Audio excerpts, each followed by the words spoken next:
mechanical engineering and business at the University of Maryland. And at 6'10", I don't think he can grow taller. He excelled in basketball at Maryland, and his contribution to Terrapin's basketball team earned him a spot in the NBA as the 37th pick in the 1999 NBA draft by the Vancouver Grizzlies. He would go on to play professionally for 8 years across 3 leagues and 2 continents. You can describe him as a highly visionary and motivated individual. Obinna always understands the importance of leveraging education and opportunity, and also completed the IBM Total Quality Management Business Program. Obinna is passionate. He's a passionate and brilliant entrepreneur. He's revolutionizing the way Africans do online business. He's sold over a billion. I don't want to. How do I put it? I don't want to embarrass him. But I'm reading some things. I'm going to just skip some things. Yeah, I'm going to skip some things. During the 2010 World Cup in South Africa, he and Ralph Tamuno launched WakaNow.com and became Nigeria's first online travel booking platform.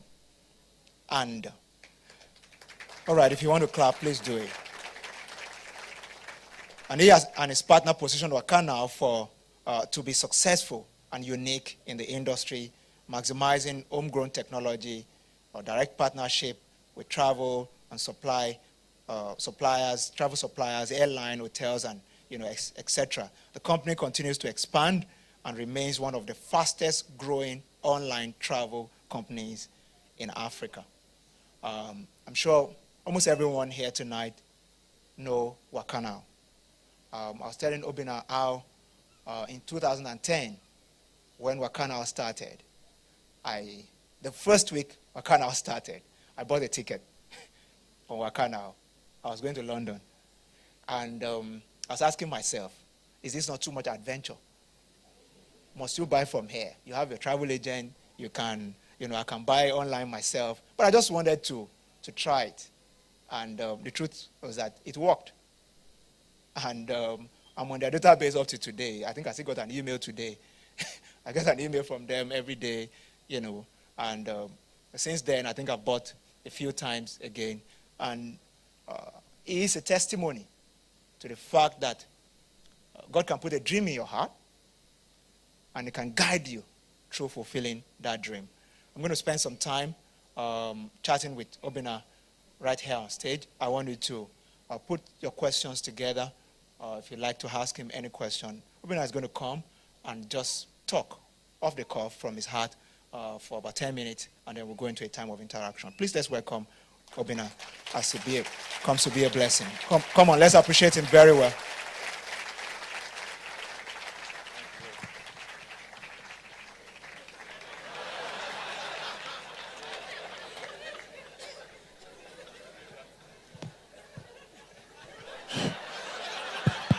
It's like you knew it wouldn't work for me, are we? Okay, good evening, everyone. Praise God. Thank you very much, Pastor, for the wonderful introduction. I'm very glad to be here this evening, very honored. I received this invitation a few weeks ago, and I drive past this road all the time and I see the church, but didn't really know much about the church because I actually didn't attend church in VGC. I live in VGC. And my office is actually the next roundabout, so it's actually not far from here. But I feel very glad to be here. I just want to talk from my heart. I don't really have a prepared speech. And people always ask me, how did you come back to Nigeria and start a business like WakaNow, especially after you're playing sports and playing basketball at the highest level. And I tell people I grew up in Port Harcourt. I was born in Warri. I'm from Imo State. My dad is a petroleum engineer. I was working for all Schlumberger. I don't know how many people know Schlumberger here. I was the managing director of Schlumberger in Port Harcourt in Nigeria, actually. So before he started his own business in 1991. So I've always been in the very familiar with the oil industry. I left Nigeria in 1993 after 2 years of staying home with frustration. I left secondary school, Federal Government College, Port Harcourt in 1991, and by the time I was 15 years old, I think from 14 to 16, I grew 6 inches in 3 years. And people that saw me when I was 14 and saw me when I was 16 were screaming like, what happened? But I picked up basketball, as a lot of interest in basketball, because obviously I was becoming very tall. I was 6 foot 8 inches at 16 years old. And I started playing, but obviously, in Nigeria, nobody really took sports or basketball seriously. So my father wasn't really very particularly enthusiastic about me playing basketball, although I had the height. My dad is only 5'6". So my dad is about his height. So, but he was very much more focused on the academics for me. He wanted me to go to school. I was going to go to the University of Port Harcourt. And I tell people all the time, my story is very unique because my life is actually was destined to go the way it went. There's certain things that happened in my life when I look back that I realized today that I'm supposed to be where I am today. Because when 2 years, my dad didn't want me to go to play the basketball. I was playing every day. I didn't have any coaching, but I loved the game so much. I believe that the fact that I was frustrated from not going to university was God making sure that I left Nigeria. Because as soon as my father got so frustrated, he said, okay, you can go. As soon as I got to Worcester Academy in Massachusetts, and I saw a proper basketball gym, I saw coaching, I saw a proper classroom. So I remember we went to the headmaster, the head teacher's office, and he told me that, he told my dad, well, his son is going to spend 2 years here. We're going to offer him a scholarship. I think the school fees was $21,000. They offered me a scholarship for $4,000. So my dad had to pay $17,000. So after he finished talking, I just looked at my dad. I said, you will not pay any more school fees for me again. I don't know why I had that confidence. I just told him, you're not going to pay any more school fees for me again. And he looked at me like, why? He says, I'm going to get a scholarship for the rest of my school career. And Lord and behold, as soon as my dad left me in Worcester Academy, I pretty much, after class, I went straight to the gym. I played basketball for 4 hours, 5 hours. I just stayed in the gym. I kept playing, getting coaching from my coach. Fortunately, I tell people all the time, it's about meeting the right people. God puts people in your life for a reason. The coach I had at Worcester Academy to today is like my second father. His name is Coach Blackburn, Tom Blackburn. White man saw me for the first time and recognized the talent and told me that he was going to train me to be a very good basketball player. Because he saw the passion that I had, he saw the desire that I had to be the best I could be. And so this man, even after practice, he will stay extra, he will work with me, I will get better. I never was coached before. I never had any formal coaching. And so after the first year of Worcester Academy, I went to start playing summer league around the country, flew around the whole country, went to Vegas, summer leagues. By the second year, I was now one of the top players in America at the high school level. I was getting recruited by so many schools. My dad was getting phone calls in Nigeria. He didn't understand. He was calling me like, why are these people calling me in Nigeria for you to come and play basketball for them? I said, well, they actually want to offer me a scholarship, so you might want to consider saving yourself $100,000 for the next 4 years. So he was becoming interested. Eventually, I decided to go to Maryland, University of Maryland, because it had the combination of mechanical engineering and business I wanted to study, and also was one of the best schools for basketball in the country. And my development continued at Maryland. I had a crazy coach, a different kind of person from my high school coach, very intense coach, which is also a good thing because he brought the best out of all his players. He made sure that we trained very hard. He made sure that we were very disciplined. He made sure that we followed a structure. And these are the things that helped me develop as a person, understanding how to be part of a team, how to understand that people are different, but when you work towards a common goal and everybody's aligned towards the same goal, beautiful things can happen. We became one of the best teams in America. By the time I was a senior in university, we were ranked number 2 in the country. I was actually ranked the second best big man at my position in the country. Unfortunately for me, I got an injury a month before my senior year of college. And I was supposed to be one of the top 5 picks in the country. And I tore my Achilles tendon during the game, or during practice. And I was sort of being drafted in the first round, I was drafted in the second round. But the bottom line, I was still drafted to the NBA. It was a great career, great opportunity. I don't know how many people made it to the NBA. So when I went into the NBA, I was continuing to work hard. Then, say 5 years into the time I was playing for Atlanta Hawks, I had gone to Europe to play 1 year because I really wanted to play. I wasn't getting much play time in the NBA, so I went to Europe. I went to Serbia, I played, became one of the best players in Europe, returned back to the NBA in the best shape of my life because the Serbian coach, I don't know how many people know, obviously you know Djokovic and all these tennis players. They have the best training program in Serbia that I've ever seen in the world. These people train like, I don't know what to call them, like animals. They train 3 hours in the morning, they train 3 hours in the evening. I came back, I was seeing muscles in my face I'd never even seen before. So, it was interesting. So when I returned back to the NBA, in the best shape of my life, I was leading the team in scoring and rebounding. And then I went off for a rebound against the Miami Heat and tore my knee. I came down, the guy actually backed down and made me hyperextend my knee when I landed. And for me, I went to the locker room, and it wasn't the pain of the injury that was making, I cried like a baby because it wasn't the pain of the injury that was making me cry or be upset. It was the fact that I worked so hard. I had sacrificed so much. I had gone to Serbia, I trained for 3 months before I came into the season. So I couldn't understand why God would let this happen to me at this point. I mean, I had done everything I could humanly possibly do to prepare myself to be one of the best players in the NBA, and I was achieving my goal. So why would that happen at that point? And I asked myself this question. I couldn't figure it out. Eventually, I went and had the surgery. So it took me about 8 months to recover. During that time, I started thinking about my career after basketball because at this point, I'd had 2 major injuries at critical times of my career. And I started to find what my calling was, what was going to be my career after basketball was over. And I discovered that I actually wanted to return back to Nigeria. I'd come back to do a camp during this injury. I did a camp in Port Harcourt where I grew up, and I hosted about 400 kids.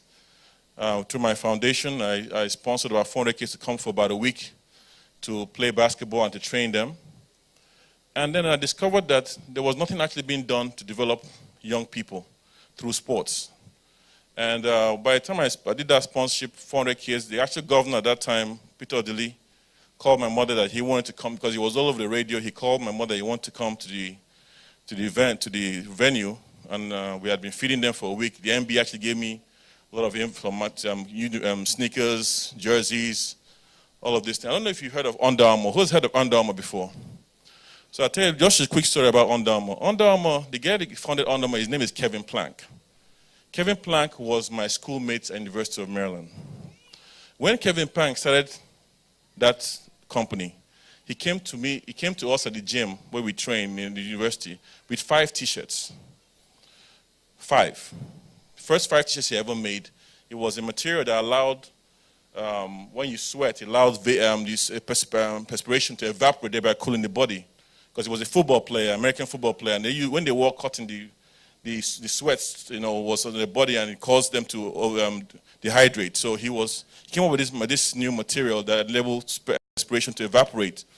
So he tested it, gave it to us to test. We wore it. I told him, well, we play indoor basketball, so we're not playing outside. So this is not necessarily for us. But he started shopping around to the school, gave it to the team, gave it to Baltimore Ravens, the professional team.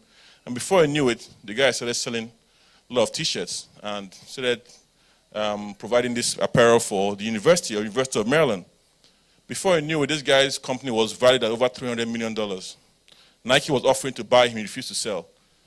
And today, the guy is worth, I don't know what the last time I checked, billions of dollars. And that gave me so much inspiration. This is a guy I saw start from nothing, and today his company is global.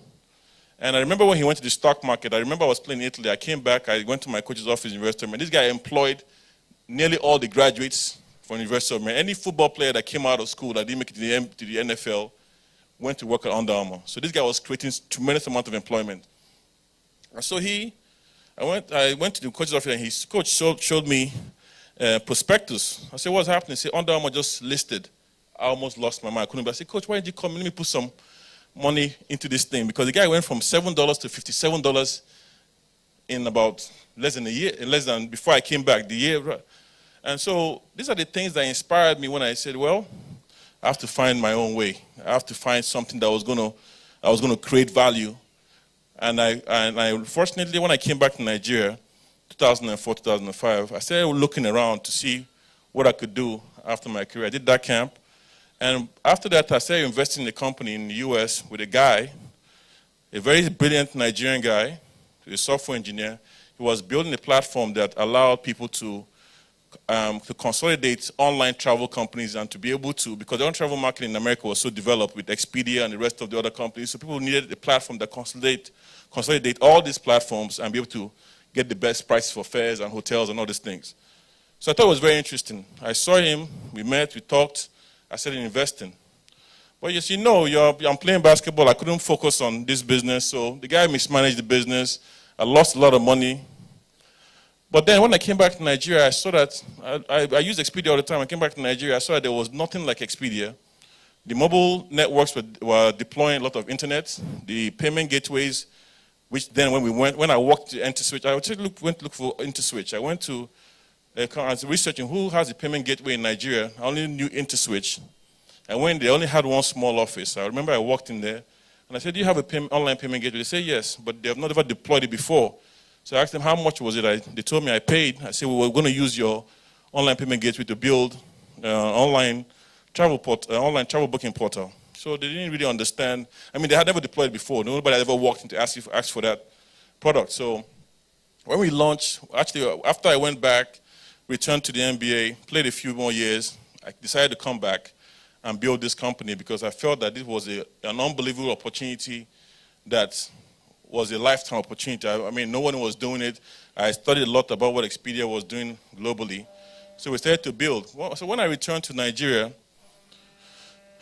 the platform to build our first online, what we call the billing settlement plan, which is IATA billing settlement plan, electronic e-tickets, electronic ticketing was not in Nigeria. So we had to wait. I started doing other businesses like doing mobile content with MTN. Lost a lot of money there too because MTN wasn't, I mean, they have a big fine. Now, anybody that works for MTN, I'm not really that sorry for you guys anyway. So you have to pay that bill because I know I lost a lot of money, so please pay back. So, but that said, I learned one thing with MTN about technology. And I tell people, anytime you fail, there's a lesson to learn. Yeah, failure is not a bad thing. The important thing is to learn something from that failure.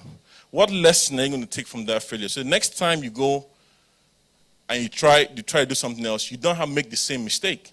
So the one thing I learned from MTN was that we were relying on building what we call building a message termination billing system on their platform. They had never built it before where when you receive messages, then you get charged for the content, not when you subscribe and they deduct the money for and start pushing content to you.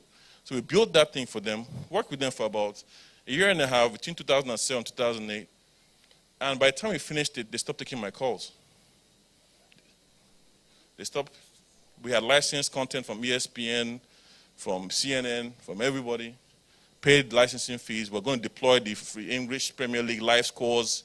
We had built all this content, spent quite a lot of money, and they stopped taking my calls. We're walking in that office in there, I have under that Falamo Bridge. Every morning, I was in there. I know everybody in that building.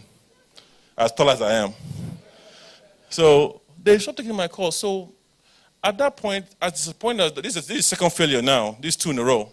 So most people would have given up by this time, but God blessed me with resilience. And I remember when I talked to my partner, as soon as that thing happened, my partner just called me, hey, I just got a message from his friend that IATA was now in Nigeria. And I said, what, true? We went to the office, they told us that they were now deploying it, so we started building. We left that one, this was just, as soon as this happened, like I went home and they just told me that IATA was in Nigeria. So I just said, okay, forget that one, let's move to what we actually came here to do. So we started building that one. But like I said, lesson what I learned at MTN, with that MTN transition, that you must build your own platform. If you're going to be an entrepreneur, to rely on somebody else's platform is a very, very risky proposition. The day that person decides that they don't like your face, or they don't like that you're making too much money, they cut you off, and that's it. So when we started WakaNow, there was nothing on ground. There was no database of airlines, there was no database of hotels, there was nothing, zero. We had to build everything from scratch. So my partner and I, Ralph Terminal, this was a tremendous amount we had to look at the whole hotel industry in Nigeria. Nobody's ever gone to them to contract them, to put their pictures, content online, consolidate them. And I remember I told my dad that there was a guy that we wanted to give some equity in the company because he had done a lot of work with hotels. And I said, well, I think we can give this guy some equity to provide us with all this data. But I said, no, you go and do the work. I looked at him like he was crazy. He said, no, go and do the work. I said, man, this is serious. How are we going to contract hotels around Nigeria? And how long would that take us? So I told my partner, well, you're going to have to do that work. I'm going to do the airlines. So we broke it up. We said 2008. We started breaking it up. Say, okay, you take on the hotels, I take on the airlines. I will go to all the airlines office, tell them, oh, we're going to build this wonderful platform. They're looking at me like, what's this tall 6'10" guy doing in my office, first of all? But I had a vision. I was very persistent what we were going to do. My partner Ralph would take on different locations, start with Lagos, go to Calabar, go to Port Harcourt, and we started breaking it down, started doing all of the contracting. So it took us 2 years to be able to contract most of the airlines and to contract most of the hotels that we wanted to at least start with a significant amount of inventory to start the business. In that 2 years, all we did was pay our staff. We never took any salaries. I told my wife at that time, not at that time, still my wife, but we just got married, so it was a new marriage, and I just told her, listen, for the next 2 years, actually in my mind I gave myself 6 years because I remember when I was playing basketball from high school to the NBA, it took me 6 years to earn my first check, and it was a good check. And I was ready to wait 6 years in my business to build. So mentally, I had given myself 6 years not to make any money. So with that in my mind, I was ready to go. There was no pressure. Anybody that was saying anything, I didn't really care. My mind was that it was going to take me 6 years to build this company before I started making any money. So first 2 years, we didn't make any salaries. We paid our staff. Some of them started stealing from us with different things. So you can imagine you're paying your staff, they're stealing from you, you're not making any salary. These are the type of things that give you heartache and try to break your spirit because you're thinking that you're working with people that you want to trust and they're stealing from you. How do you deal with these challenges? These are all part of the challenges you go through as an entrepreneur. So you learn that you can't trust people all the time. You have to put controls. You have to put together proper structures to protect the company because not everybody is honest. And so I told my wife, hey, this is the amount of money I give you every month. Please, if you cannot manage this one, you're free to go. I'm dead serious. I was really serious about it because at that point, for me, I had a long-term plan. And I'm saying this to a lot of young people, not everybody's young here, but people should need to understand that success doesn't just come overnight. You have to have a plan. You have to be ready to sacrifice. Even in the Bible, it says that you have to sacrifice. You have to toil the soil to be able to get your food to eat. It's not different. If you look at, I have a simple analogy, the way I look at business and the way I tell people all the time. If you look at a farmer, and he goes to farm, or she goes to farm, she has to go and till the soil, dig, plant, get the seeds, put the seed in the plant. Actually wait for seasons. So actually you have to wait for seasons to plant in the right season. Then you plant. Then you water. You put manure. You nurture the plants until they grow. And then you eventually harvest. When you harvest, you can't eat all your harvest, right? You have to take some of your harvest and replant again. And probably buy a bigger piece of land so you can harvest more the next season. So this is a process. It's not any different in business. You have to build a foundation, a solid foundation that can stand.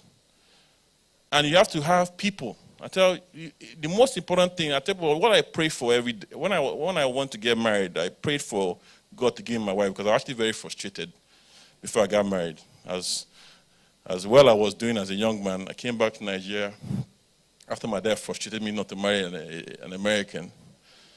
He came in there, and I don't want to tell you that story. That was unbelievable. The guy came in there. My dad is 5'6", but he's a terrorist. I tell him, I don't know, between you and this Boko Haram and these people, I don't know who is worse. But the guy came in there and terrorized my life in Atlanta, that you were not going to believe me. My first son, he called all his friends in Nigeria and all of that. So I eventually moved on to, actually I'm losing my question. She's telling me I have a little less time. But anyway, so my story is that you have to focus. You have to be ready to go on the journey. And today people talk about WakaNow. I'm actually because when you do this, while I'm in the office, I'm just doing my work. I'm not really, thinking about what people are saying. And, obviously the most important thing for us is customer service. We don't really know how big what the perception is. Only when I go out and I meet people, oh, WakaNow, they have this look on their face like, wow, you're the one that owns WakaNow. And wow, I didn't know that people had this kind of reaction. Obviously, the reason is because people actually appreciate. Most of our customers, I never met them before. Right, so we have over 40,000 people that come to our website every day. 40,000. And that's a tremendous amount of people. I tell people all the time, if we had a store that 40,000 people walked into every day, you run out. Because you will not be able to cope with those kind of numbers. So for us, this is happening in less than 5 years. Now we're expanding, we're going to Ghana, we're going to other markets. And this is just because of the hard work, the tremendous amount of people. Like I told you, the people that you surround yourself with. You should pray for, one, if you're a man, to have a good wife that can allow you to achieve what you need to achieve in your life, that will take care of your children, raise your family. You should pray to have good people to work with, whether it's a partner or employees. And you should pray for good health. If you can have these three things, you'll be able to be successful. Because it's not always about what you know or what you think. It's about the people that you surround yourselves with. It's about the fact that God has surrounded you with the right people, given you good health, and giving you the vision. But to execute that vision, you need to have these elements around you. And for women too, the same thing. To have a supportive husband that will allow you to achieve your dreams, and to surround yourself with the right people. And I tell people all the time, when you start in a journey, it's like a fight. You go into a boxing match, you're going to get hit. Now, how many of those punches can you take and still stand? Or if you get knocked down, are you going to stand up? And it's about standing up. It's not about getting hit and staying down. It's about getting hit and standing up again. And stand up until you eventually achieve your goals and you start to find a way. Because God is eventually going to give you and clear the road, the path for you to find your way and to move on. Thank you very much.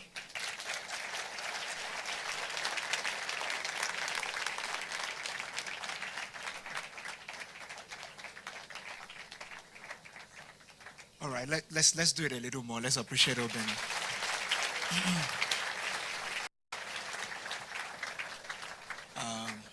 I guess people were looking to see how you're going to sit properly on that chair. It's a comfortable chair, actually.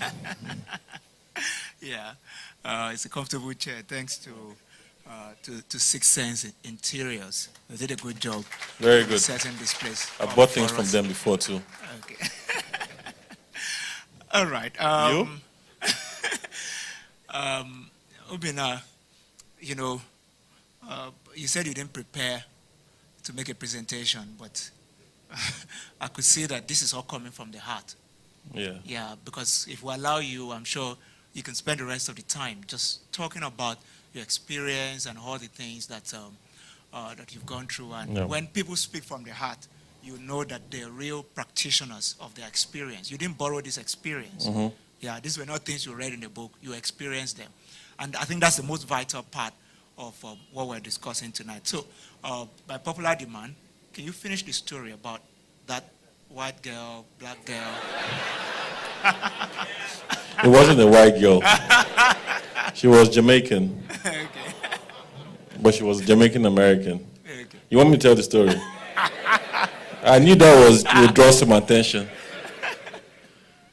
Anyway, I met this girl when I left University of Maryland. And very pretty girl.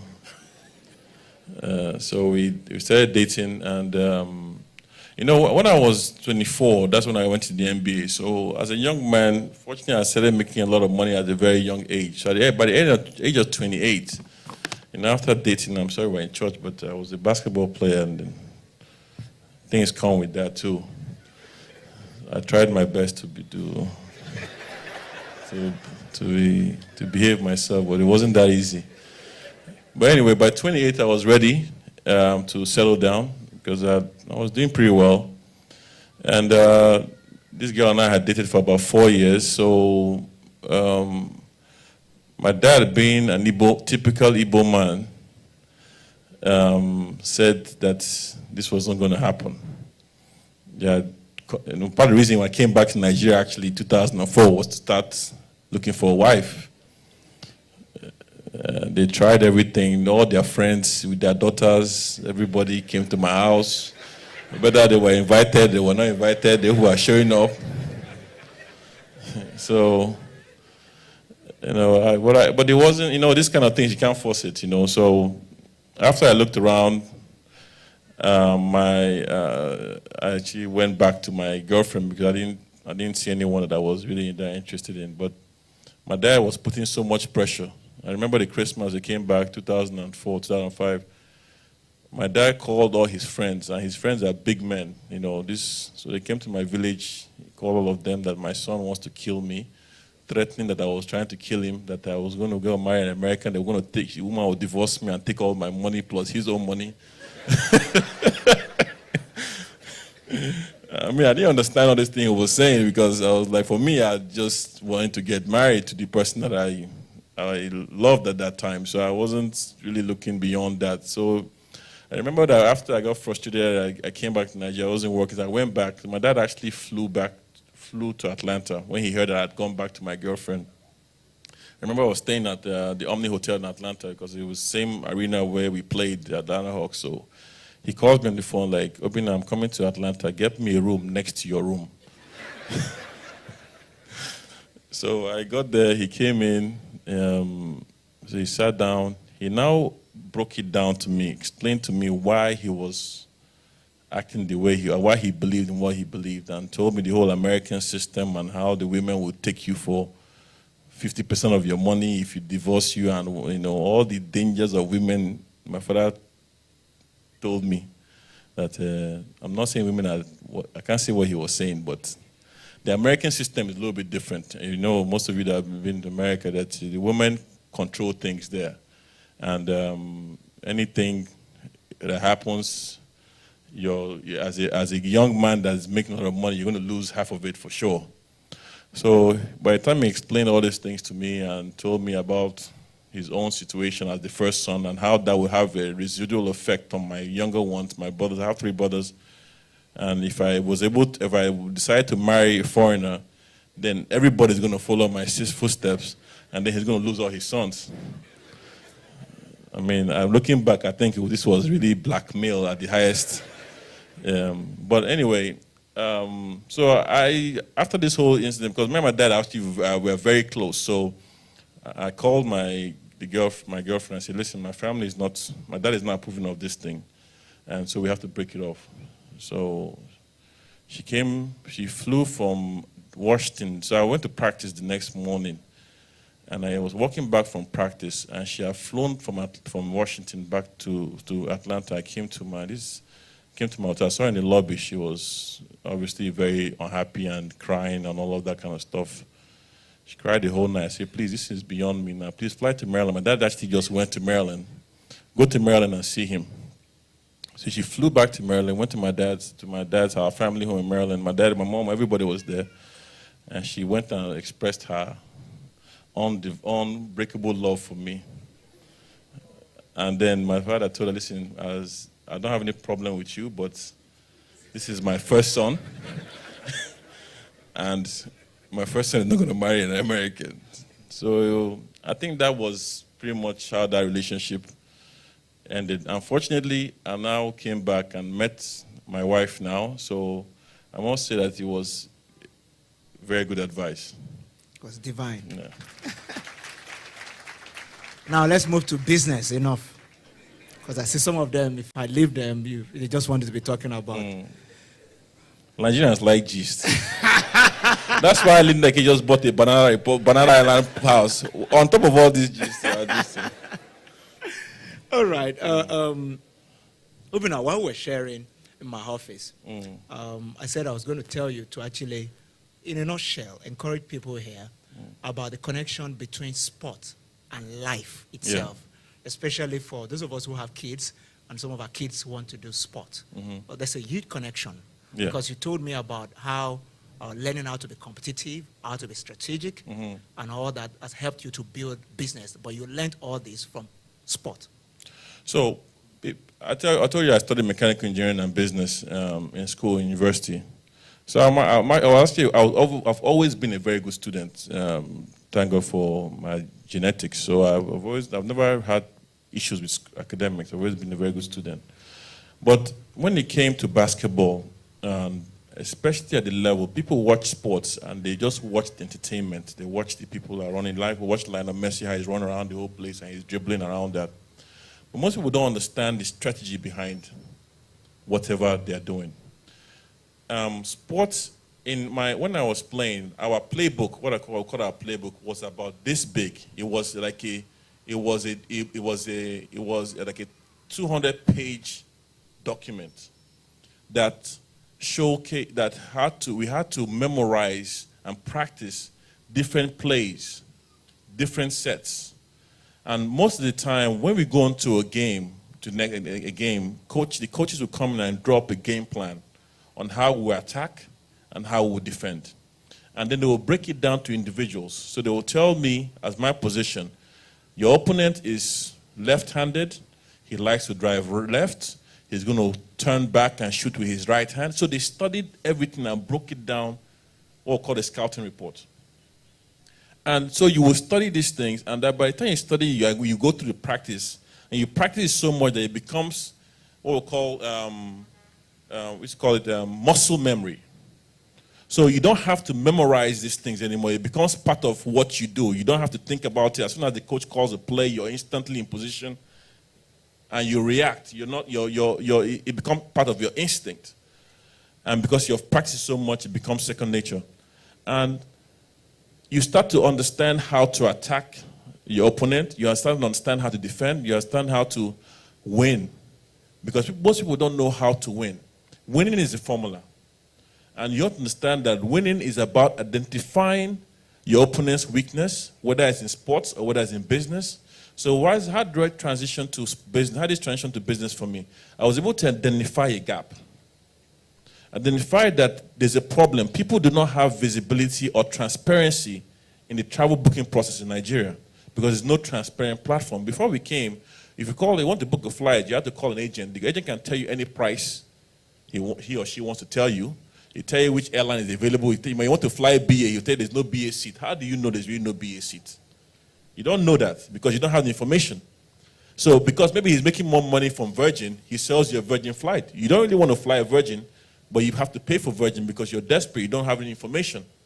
So when we came in, by building this open, transparent platform, customers are able to see all the options. They're able to decide which airline they want to fly, and we negotiate the best rates with the airlines.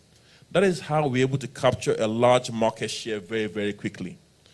So in every day we go to the office, we are continue to identify our competitive advantage. We try to create products that will give us, that will be innovative and to solve the problems of we have identified for the Nigerian traveler. And that's the basic formula of how we do our business. So everything you see on WakaNow, the platform, the technology is built based on a strategic plan and the business plan. It's not a website. There's reasoning behind what you're seeing. And that's the thing that I learned from sports, is being able to identify gaps, identify and create solutions in order to be successful. So you really want to encourage all of us to allow kids to participate in sport, or, at different levels? I think there's a huge overemphasis on education in Nigeria. You go to the schools today, they don't have any sporting activities. Parents, your kids go to school from morning till 2 p.m. They're tired. You take them home, you give them lesson teacher again from 4 till 6 p.m. No interaction, no physical activity. Most of our kids now overweight. They don't have any interpersonal skills. They don't know how to compete except even in class now, they're telling them they can't come first, second, and third, and fourth anymore. I think that is now some kind of funny grading system. I'm looking at them like, where is the competition? Life is about competition. And if you take that away from the classroom, okay, they want to create ability for these kids to play sport and they need to understand. Because when I played basketball, I had people from different nationalities. I played with white people, I played with Chinese people, I played with American black people, I played with other Africans. So by the time you integrate these people from different places, and you now you understand how to work in a team. And it also reflects in our society today, where most people are actually very, very selfish. They're only thinking about their own personal success. They're not thinking about how to help the next person be successful, right? Because it's all about me. I tell people all the time when I walk in the office, people in my employer, I tell you every day, you need to understand this company is beyond me. I had a meeting with our managers on Sunday. I called all our managers from around the country. I said, you are the one responsible for your unit. It's not possible for me to monitor every unit in WakaNow. This company is now part of you. You are now an owner. You have to take ownership of this company. Because it's not possible for me to micromanage the travel center in Warri or the travel center in Port Harcourt or the travel center in Ibadan. Not possible. So you as a manager have to take responsibility. You have to work within your team, and anything that happens in your travel center, the entire team is responsible, not one person. Yes, we penalize the person, but you as a manager, you as a team, you as a co-worker, you see somebody do something wrong, you don't stop them, you don't help them to do better, you are also responsible. You're part of the problem. Because I learned that from sports. You have to work together as a team. I remember when we used to run, there's a suicide, the drill we used to do all the time, we call it suicide. You run from half court to free throw line. Everybody had to run this drill. You had to make it in 27 seconds. And coach said, everybody must make this in 27 seconds. Now you have 15 teammates. You guys are running the same thing, the same speed. You have to make it in 27 seconds. If you don't make that time, it's not the coach that will shout on you. Or as a matter of fact, your teammates will fight you. Because nobody wants to run it again. So you better get to that line in 27 seconds. So that motivates everybody. So I truly believe in teamwork. Working with people, identifying who your best people are, and working together to achieve a common goal. That's very interesting. And you mentioned of the fact that you want to appreciate him. Please go ahead and do that. Yeah. There's a lot to learn from sports, and I really took that from you earlier on today. And you said the team at WakaNow is really growing now, about 600 staff. Employees, yeah. Yeah, that's huge. That's huge. And all right, one thing that I wanted to speak to again is how do you see opportunities? Because people tend to move from maybe a brown pasture to green pasture. So people, greener pasture. But you tend to, you kind of moved from, not so, very green pasture to not very green pasture, if I can put it that way. As in that shift, that move. Is there something to it, and how did you dimension the opportunity around here in Nigeria and Africa? Where there's problem, there's opportunity. I tell people all the time, where there's problem, there's opportunity. If there's no problem, then there's no opportunity. In America today, everything works. There's light, there's road, there are houses. That's why most of us run there to go and do holidays, and we want to live a comfortable life. But everything you see around you was built by human beings. It didn't fall from the sky. So the fact that we have these issues in Nigeria means that we have tremendous amount of opportunities in Nigeria and in Africa. So it now depends on people that have the vision and the foresight to create solutions. So if you have the will and the zeal and the vision to create solutions, this is the best place in the world to be. But if you don't have any will or any zeal to create any solution, and you want to complain about everything that happens, then you're going to see this place as a disaster. I see this place as heaven.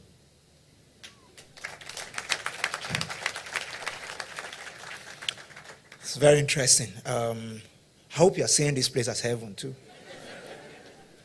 Because, this thing is really very funny, because I'm not unmindful of the fact that there may be a young man or a young lady here who still thinks like, except I get into the US, my destiny will not be fulfilled. I can't even spend, I lived in the US 13 years, but I can't spend more than 2 weeks in the US today.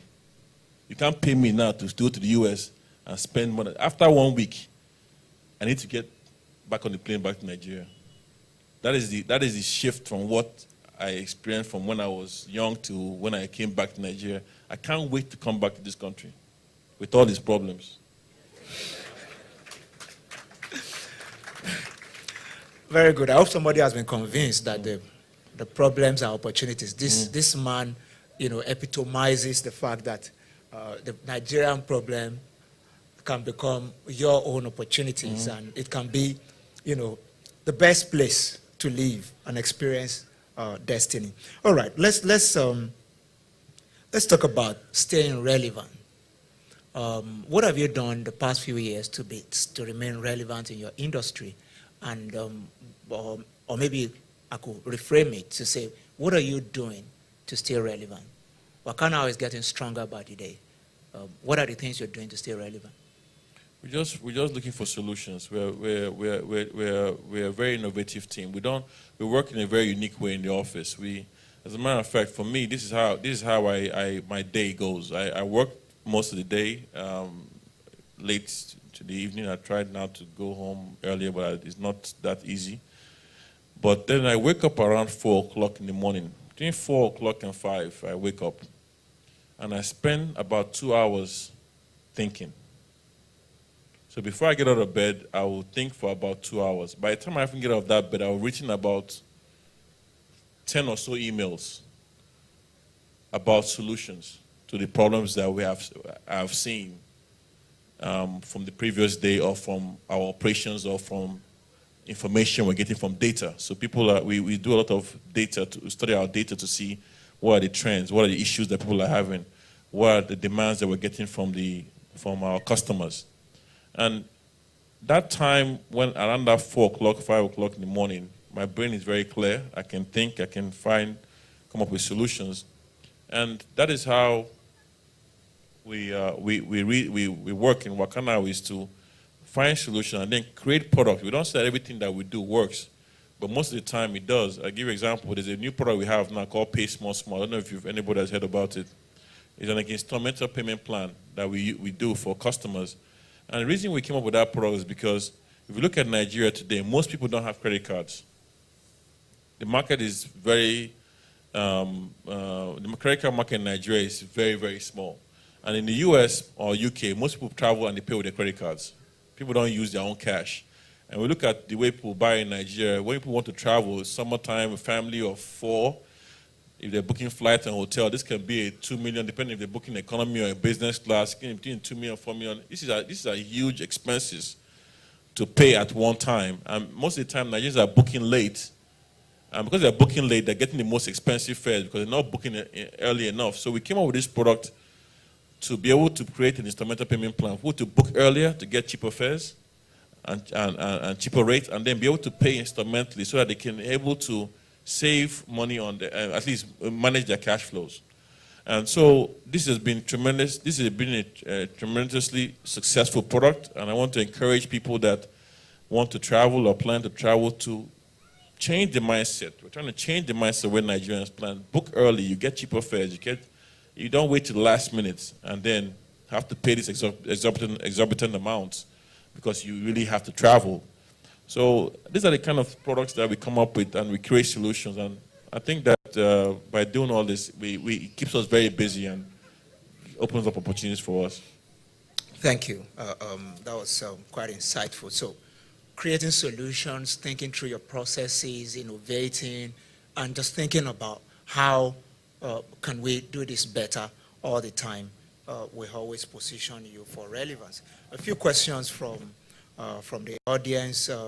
Someone asks, what inspired the name WakaNow? That's a good question. When I was playing in the NBA, Nigeria was not cool.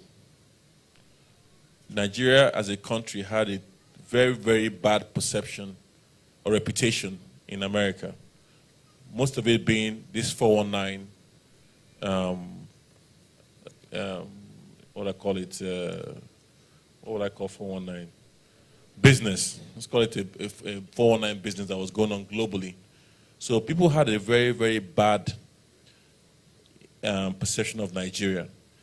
And for me, as a Nigerian, a young Nigerian, I thought that this was a huge problem because if you look at the way the world works today, you need investors to come into a market for it to thrive.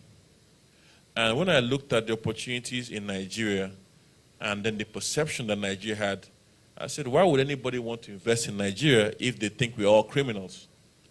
And so that is part of the reason why when I came back to Nigeria, it was extremely important that we came up with a Nigerian name to be able to build a company of world-class standard, but will be recognized through his Nigerian name that it was a Nigerian and African company.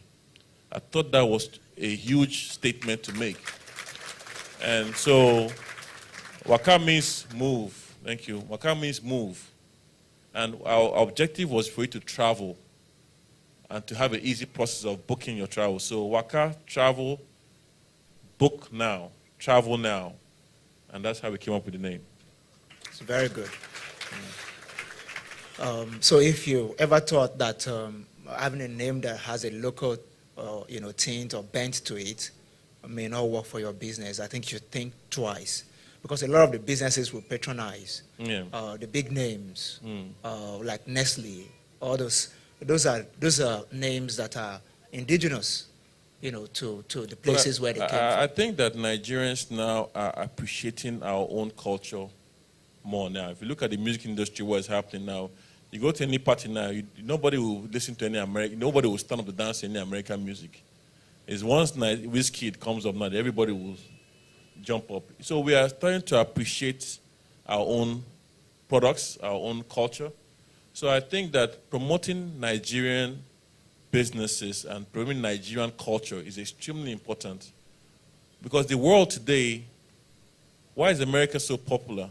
America exported their culture to the world. They control the media. Everything we watch, the music we listen to, the movies we watched, the products we consumed, were all American, well, mostly American products. So obviously, people wanted to be like Americans. People want to visit America. All these things they plant a seed in your head that America is the place to be. And I've gone to every part of America. There's some parts of America that you wouldn't dare go to if you want to survive and live. But they do exist in America. But you will never see them on TV. You will see New York, you will see LA, you will see all these beautiful places. It's all about packaging yourself or packaging your country in the right way to attract investment. And then most Nigerians will go there, send their kids there, will pay more dollars to send our kids there, will pay all the money to buy houses there, will pay all the money to go on vacation there. What does that do? It keeps building the economy. For us to thrive as Nigerians and Africans, we have to promote our culture. We have to start making high-quality products.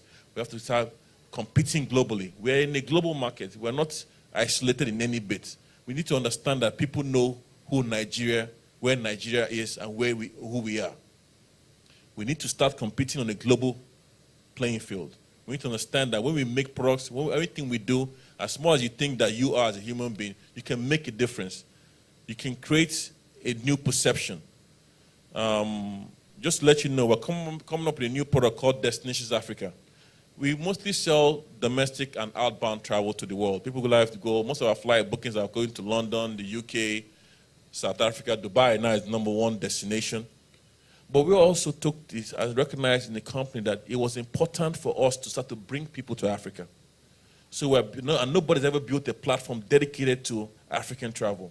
So today now, we're working on this project for about a year now. We're consolidating all the major tourist destinations in Africa on one platform. It's going to be called destinationsafrica.com by WakaNow. Creating products. We're doing a video shoot of the 12 of our 30. We've shot about 13 countries now.